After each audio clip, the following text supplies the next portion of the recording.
This is Government Unfiltered. I'm Dan Williams. This podcast is a reading of the December 22nd, 2022 final report from the Select Committee to investigate the January 6th attack on the United States Capitol. Chapter 4. Just call it corrupt and leave the rest to me. 4.13. January 2, 2021. Rosen and Donoghue confront Clark again. On Saturday, January 2nd, Rosen and Donoghue attempted once again to persuade Clark to stand down. The two reiterated that Clark should stop meeting with the president. Donoghue reprimanded Clark, emphasizing that he was the boss and that Clark's ongoing contacts with the president were a violation of DOJ's White House contact policy. Clark acknowledged that he had been briefed by the ODNI as he had requested, and that there was nothing in that briefing that would have supported his earlier suspicion about foreign involvement.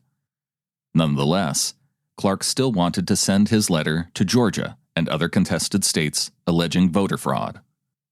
During the conversation, Clark confirmed President Trump had offered him the position of acting attorney general.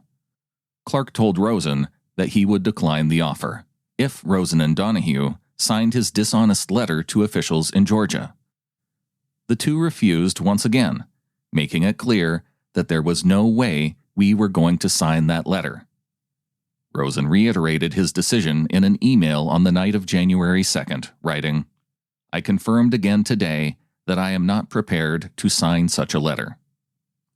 That same day, President Trump attempted to coerce Georgia Secretary of State Brad Raffensperger into manufacturing enough votes to steal the election in that state.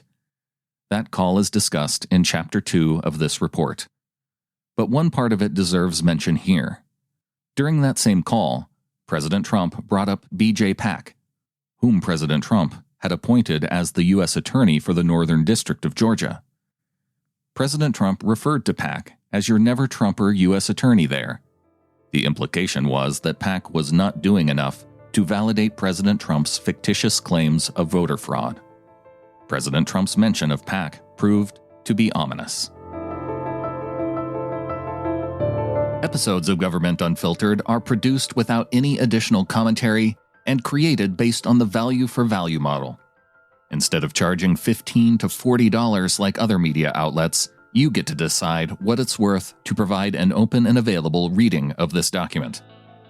Please support the podcast at governmentunfiltered.com by clicking on the support button for a one-time donation. You can also click on the contact button and ask for an address if you'd prefer to mail a check.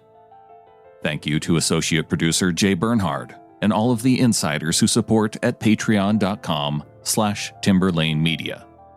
For those of you who would like to provide an anonymous donation, you can go to glow.fm/insider. Follow the show on Twitter @govunfiltered or on Facebook, facebook.com/governmentunfiltered. Thank you for listening.